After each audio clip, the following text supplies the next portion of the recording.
Hi, I'm Ryan Szymanski, curator for Battleship New Jersey Museum and Memorial, and today we're going to do a walkthrough of the Battleship's bridge. This is located on the 04 level, forward in the superstructure. So first of all, let's talk about access to the bridge. You can get up there via one of two exterior ladders. This one right here, we're currently on the 03 level flag bridge, is one of those ways. On some of the Iowa-class battleships, Wisconsin notably, a lot of this area has been enclosed, so there is an interior ladder, not an exterior one. Not so on New Jersey, so throughout her entire career, the crew had to come out and go up this ladder. There is a single interior ladder that we'll see at the end of this walkthrough, at the aft end of the superstructure, that isn't necessarily accessible in all the Iowas. So, let's head up.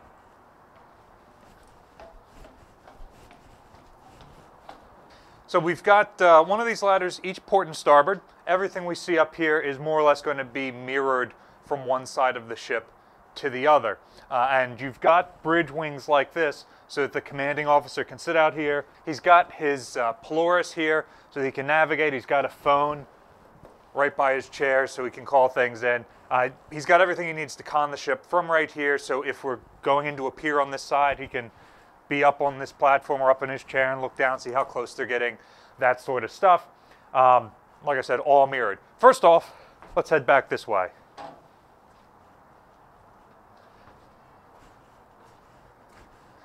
This space is a 40 millimeter ready service ammunition locker for the 40 millimeter gun that would have been directly above us in the 1940s and 50s.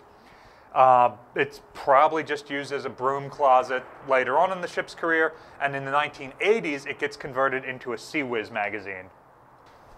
We've talked about this in other videos. It's just an air-conditioned, refrigerated space for storing the ammunition. It's got a hoist to go up to the gun. So if you need to reload the Sea Whiz, you don't have to go way down in the ship to get all of those individual rounds of ammunition. So that is as far aft as you can go on this level. The bulkhead doesn't let you go any further. Only New Jersey has this structure here on both sides, port and starboard, and this is just a broom closet that was added to the ship in the 1960s. Because we're the only one reactivated in Vietnam, we're the only one that gets this, and it was probably the bridge crew or somebody said that they needed a extra storage space up here, so this was built. As opposed to, say, Wisconsin in the 1980s, which had a full bulkhead go here, fore and aft, that enclosed the ladderways.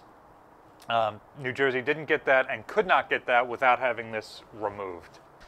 So, now entering the bridge proper, it has a non-watertight door that can more or less enclose it. New Jersey very much is built at a turning point between when bridges are completely open because manly men stand out in the weather and steer the ship, and when they are fully enclosed and heated, air conditioned, just like everything else, because it becomes less important what you can visually see out the windows and more important what your sensors, your radars are telling you about the space around you. She is originally built with an open bridge, but before she ever deploys, she gets a round bridge. She's the only Iowa to get that. She spends most of World War II with that structure, and then she gets the square bridge that other Iowa-class battleships are built with the exception of Iowa herself, in 1945 when she's refit at Puget Sound, and then she carries this structure through the rest of her career. Now from here, there is a door to access the chart house, which was always enclosed, and we'll go in there later on in this walkthrough. Coming around, you'll notice that we've got the red radio telephones. Those are attached to the radio equipment down in the radio room, so if the commanding officer needed to call another ship, we've just got a ton of these all over this space. I'm not even going to point them all out from here on out. Also, above us, something that I believe is unique to New Jersey is a damage control plate holder. So Remember, New Jersey is the one that specializes in damage control, and they put all sorts of extra repair lockers around. That doesn't just limit itself to the damage control parties. Seems to have started at the top. So the captain had a DC plate holder installed right up here. It's on a hinge, so we could unhook it from here, and it swings down and opens up, and it's got the various DC plates. You can write on them in grease pencil to see what the damage is. Here we have access to the ship's conning tower. We've talked about this in a couple of videos, but we'll just briefly go inside and look at some key features. All right, so we just stepped through one of the two-ton bank vault doors that let us inside the conning tower. The armor for the conning tower is 17.3 inches thick, which makes it the thickest single piece of armor plate on the whole ship, although there are some areas where there's multiple plates sandwiched together that are nominally thicker. So this is one of the most protected spots. This is where the captain would con the ship in battle. You'll notice that there are some view slits around here. Those view slits can be covered by a glass piece that rolls up, and you've got hand cranks here that you can actuate to cover those, but the view slits aren't for you to be able to see out of. They are for ventilation. So you would really only be cranking that up if it was some sort of nuclear, biological, or chemical warfare and you wanted to make this space more or less airtight. If you actually want to see where you're going from here, there are a pair of periscopes in this space. You'll also notice that because this is the command and control center for the ship, you've got just a tremendous number of communication devices, a 1MC speaker, a compartment-to-compartment telephone, a sound-powered telephone, all sorts of ways to communicate. And to see where you're going, we've got a surface search radar set. Communication devices even go as far back in time as a voice pipe. This one in particular goes up to the open bridge above, where we might have a harbor pilot, or the captain might be conning on a really good day, good weather day. So we've got a way to just easily communicate back and forth that pretty much cannot be damaged.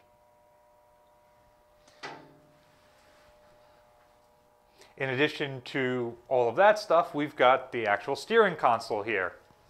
So you've got the helm wheel back here that you're actually steering from, and we've got rudder angle indicators that tell us how far over the rudder is, and then we've got a gyro compass repeater that tells us what our compass bearing is on a 1 to 360 reading. We also have engine order telegraphs and revolution order telegraphs here to tell the engine rooms how fast we want to go. That's the equivalent of a gas and brake pedal, although of course I can ring this all day and nothing happens if there's no one in the engine room, so it's not a perfect analogy. We've got this space back here, which it seems like only New Jersey was retrofitted with. It might be another Vietnam era edition. It's probably a chart room that's just inside the armored conning tower. But it does eat up a lot of the space in here. In terms of ways in, we already mentioned there's a bank vault door on each side. Underneath of me, there is a hatch that leads into an armored trunk that's got all the wiring for this console here coming up through it, but it could also, as designed at least, be used to evacuate this space. In the 1980s, they added so many cables into it that the hatch at the bottom will no longer open far enough for somebody to get through, so it's not functional for that purpose. So it seems like the bridge crew would just open it up and dump their trash down there. We know this because when some of the electricians opened it up at the bottom to try and chase a wire, all this garbage just fell out at the head of Broadway, and there were some unhappy sailors down there. There is also a ladder that leads up from here that goes to the 05 level of the conning tower. A final thing of note in the armored conning tower is we've got a set of the ship's alarms. Heading back out, we'll continue forward. The bridge has a number of electric heaters installed, whereas the ship was originally built with primarily steam radiators hooked up to the ship's boilers to heat the space.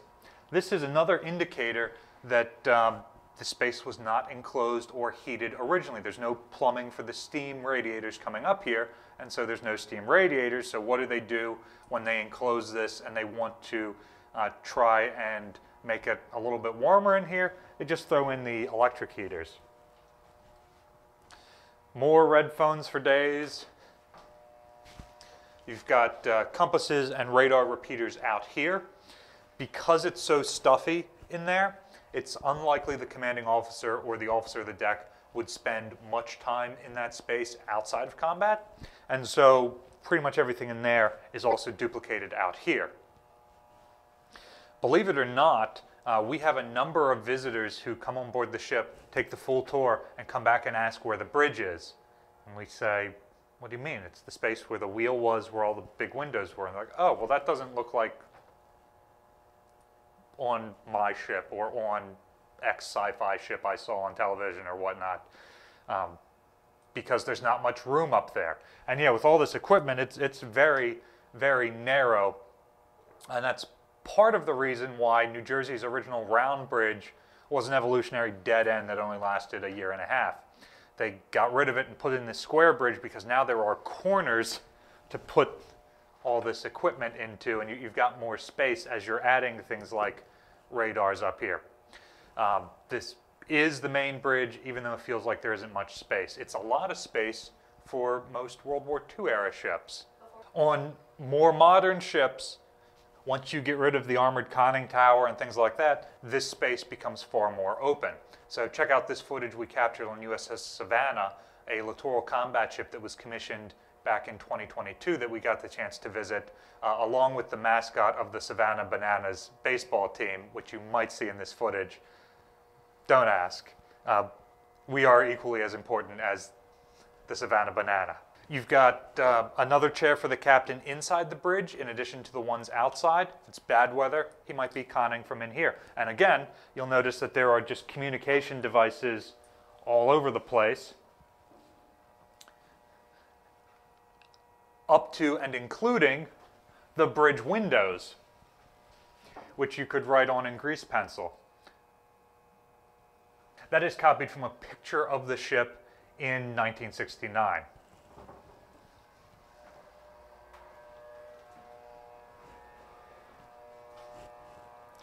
There is a passageway around the back side of the conning tower here, which has, again, other communication devices, other equipment mounted to the bulkhead because it's just an easy place to mount it. Because this is enclosed on New Jersey, we seem to have a lot more equipment than, say, any of the older battleship museums you might visit. Whereas this is open, they're probably not going to put all of this stuff in here. One thing to point out that's missing is this is where the surface search radar that was added in the 1980s would have been. Here you can see the waveguide going up, and that is the little white radar antenna that looks like a modern boat antenna that's mounted on top of the conning tower. So the repeater for that would have fed right here on the back side of the conning tower. Again, this is an aftermarket part, so this is far from the most functional place to put it, but it was real easy to just run this down the back face.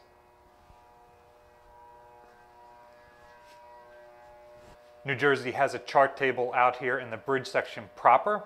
In older photographs of the ship, it seems like this chart table was actually back in this corner, but probably in 1982, they moved it over here to install a launch console for the super rapid blooming offboard chaff launchers, which is what you see here. And there's another one of these on the opposite side of the ship, and you can also launch this from CEC itself.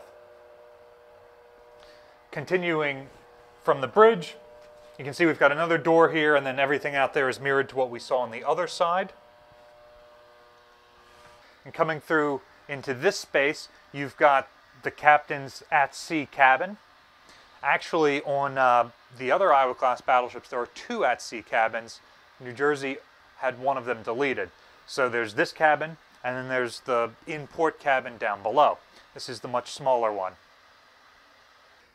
On New Jersey, the captain has his own head back here, which has its own shower and everything else. On some of the other Iowa-class battleships, this space looks significantly different and received more modification in the 80s.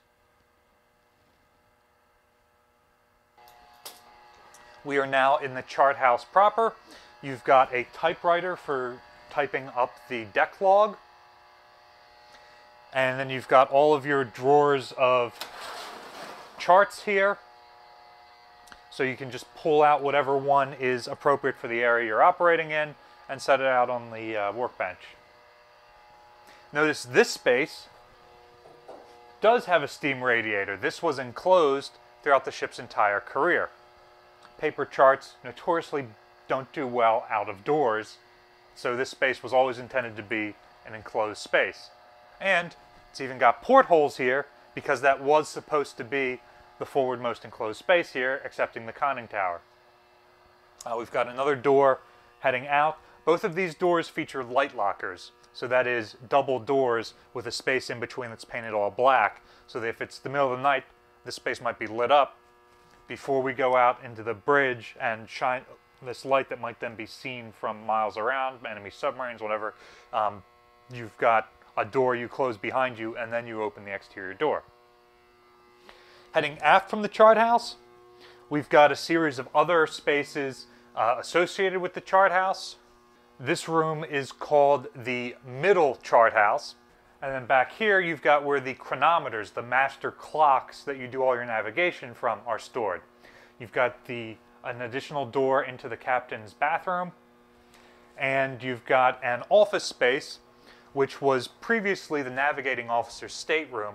However, as the ship's crew downsized, the navigating officers moved down with the other officers, and this just got turned into an office instead. And then on New Jersey, we've actually got a door out of the backside that will connect to an interior ladderway to get down into the ship, as opposed to the two exterior ladderways we talked about earlier.